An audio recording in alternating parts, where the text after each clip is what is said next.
tá pagando caro dentro do campo com a roubalheira desgraçada que estão fazendo. Ah, caiu aqui por acaso?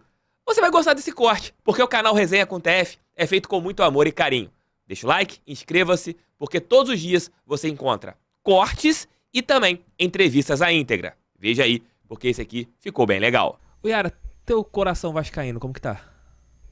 Preocupado? Eu acho que o Vasco tomou uma atitude.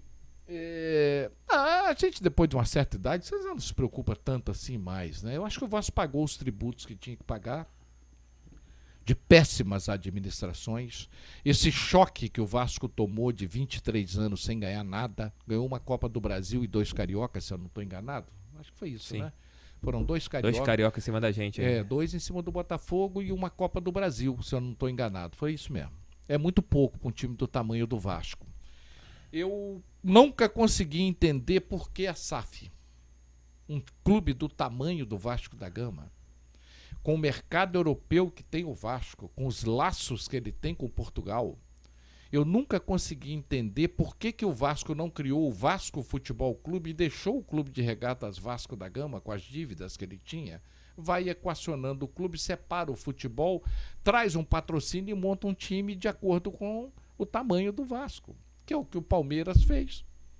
Eu não sei o que impediu o Vasco de fazer isso. O Vasco não precisava ter sido vendido, como eu acho que o Botafogo também não precisava. Clubes da dimensão de um Vasco e de um Botafogo, com a história que tem o Botafogo. Porra, o Botafogo, se você sentar para contar a história do Botafogo, você vai contar a história da seleção brasileira, ou não?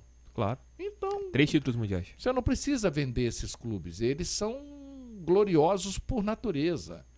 E o Vasco, infelizmente, foi vendido. Agora tomou uma atitude agora muito boa. Esse rompimento do Vasco com a federação, uma hora teria que acontecer. Aconteceu, acho que o Vasco agiu muito certo. Não vou fechar e acabou. Você não pode fechar uma coisa que é direcionada a um clube só. Não consigo entender como é que o Botafogo e o Fluminense aceitaram isso. E eu não tenho nada contra o Flamengo. Eu só estou falando que, porra, não dá, né? Como é que você vai para uma TV que o cara é conselheiro do Flamengo? Não vou. Eu quero tratamento igualitário. Não vai ter? Então eu não vou fechar com você. O Vasco fez muito bem de romper com tudo isso. Está pagando caro dentro do campo com a roubalheira desgraçada que estão fazendo, mas uma hora isso tinha que acontecer e eu prefiro perder com dignidade. A Bandeirantes e a Gold TV não vão poder transmitir os jogos do Vasco, porque o Vasco fechou com a Cazé TV, com o Premier e com o SBT. Com o Sport TV. E com a Premier. Mas eles não querem o Vasco. Eles não querem. O problema é que eles não querem o Vasco, porque se o Vasco chegar, vai dar problema. Imagina uma final, vamos botar assim, o Vasco na final com o Fluminense, Botafogo ou Flamengo. O jogo que for o mando do Botafogo, Fluminense, Flamengo, eles vão fazer, mas no jogo seguinte é do Vasco e eles não vão poder transmitir. Imagine se o Vasco faz a final do campeonato e o mando é dele.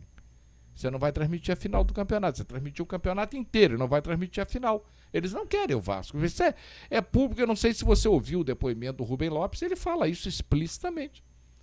Que o Vasco precisa conversar, porque como é que ele vai fazer se o Vasco chegar à final do campeonato? Como é que eles vão transmitir os jogos do Vasco? Então, esse rompimento tinha que acontecer. Agora, eu acho que poderia ter conversado e ter entrado num acordo melhor.